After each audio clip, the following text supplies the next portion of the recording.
नई देवरानी को मिली मुंह दिखाई में सब्जियों की खेती। बेटा प्रिंस, मैं तुझे बताना भूल गई, तेरे लिए एक बहुत ही रईस लड़की का रिश्ता आया है। अरे वाह, भैया की शादी होगी, मजा आएगा। ये क्या माँ, आपने मुझसे बिना पूछे लड़की देखना भी शुरू कर दिया। एक बार आपको मुझसे तो पूछना चाहिए था ना कि मुझे कौन लड़की पसंद है कौन नहीं।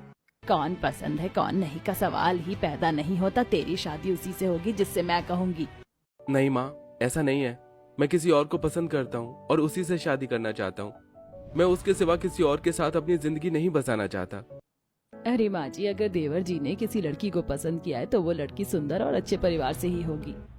सुंदर तो बहुत है, पर वो एक गरीब परिवार से है, हमारी तरह अमीर नहीं है। क्या लड़की गरीब है? बेटा, तुझे प्यार करने के लिए कोई और लड़की नहीं मिली? माँ, अमीर गरीब क्या होता है, वो दिल की बहुत अच्छी है और मैं उसी से शादी करूंगा।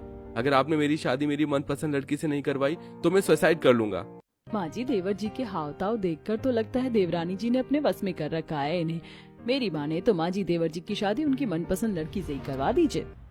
ठीक है, मैं तैयार हूँ तेरी शादी उस लड़की से करवाने को।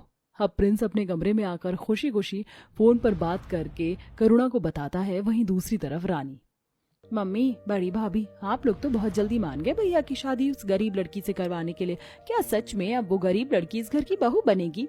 हाँ, लेकिन मैं उस लड़की को इस घर की बहू बनकर रहने ही नहीं दूंगी। एक बार देवरानी जी को इस घर की बहू बनकर आने तो दो। ऐसा मजा चखाएंगे मैं और माँ जी मिलकर कि 2 दिन में ही इस घर को छोड़कर रफू चक्कर हो जाएगी वो। कुछ दिनों बाद प्रिंस अपनी मनपसंद लड़की करुणा के साथ पूरे विधि विधान के साथ शादी कर लेता है। देवरानी जी का होलिया कितना वाहियात लग रहा है। इसका स्टैंडर्ड हमारी फैमिली से बिल्कुल भी मैच नहीं होता। देवर जी ने क्या देखकर इस लड़की को पसंद किया? अरे खड़ी क्या है, हो गई तेरी गृह प्रवेश की रस्म, आ जा आप घर के अंदर। करुणा को अपने सास का ये रूखा व्यवहार अजीब लगता है, पर वो बिना कुछ बोले घर के अंदर आती है। अगले दिन सुबह करुणा अपनी पहली रसोई का खाना बनाने रसोई में आती है। एक काम करती हूँ, अपनी पहली रसोई के खाने में सबके लिए गर्मा गर्म मलाई चाप, मलाई पनीर, कोफ्ते, पूरी, आलू, दाल मखनी और मीठे में हलवा बना लेती हूँ। कुछ देर बाद करुणा अपनी पहली रसोई का खाना बनाकर अपने पूरे परिवार वालों को खिलाती है। सभी लोग खाना खाते हैं। करुणा, खाना तो तुमने बहुत ही लाजवाब बनाया है। क्यों, मैंने सही कहा ना माँ? आपको कैसा लगा करुणा के हाथ का खाना? क्या बात है देवरानी जी, ऐसा क्या कर दिया मेरे देवर के ऊपर जो हर वक्त आपके ही गुणगान गाते रहते हैं? बस बस, अब सब शांत हो जाओ और खाना भी ठीक ठाक था। अच्छा, मैं क्या कह रही थी छोटी बहू, कल तुम्हारी मुंह दिखाई की रस्म है तो तैयार हो जाना, आसपास के कई लोग आएंगे। ठीक है, मैं तैयार हो जाऊंगी माँ जी समय से। सभी के खाना खा लेने के बाद बिपाशा अपनी सास के कमरे में जाकर, माँ जी, आप तो कह रही थी कि देवरानी जी को मजा चखाएंगे, पर आप तो देवरानी जी की तारीफ कर रही हैं और इतने प्यार से बात कर रही हैं। बड़ी बहू, उस वक्त सामने मेरा बेटा बैठा हुआ था, इसलिए मुझे मीठे लहजे में उससे बात करनी पड़ी। बाकी तो कल देख, कल उसकी मुंह दिखाई पर मैं उसे ऐसा तोहफा दूंगी कि आसपास के लोगों के साथ वो भी हैरान रह जाएगी। माँ जी, मुझे भी बता दीजिए, मैं भी आपका साथ दूंगी। अगले दिन सुबह करुणा की मुंह दिखाई की रस्म होती है, जहाँ आसपास के कई लोग कमला, विमला, शीला, बबीता, रेखा आती हैं।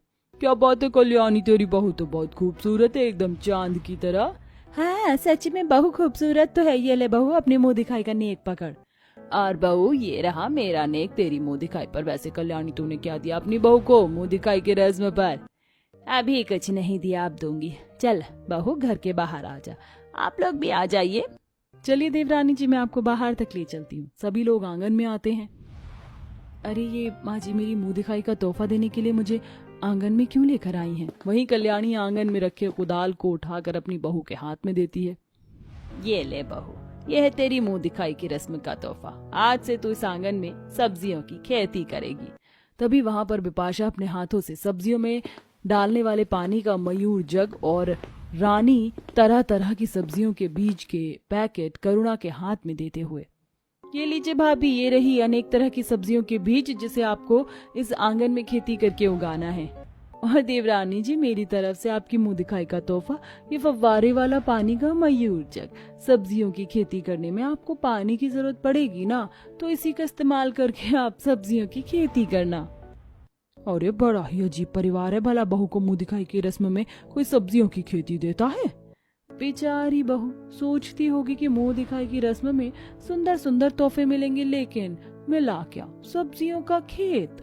कुछ देर बाद सभी लोग कल्याणी के घर से चले जाते हैं। वहीं बिपाशा अपनी देवरानी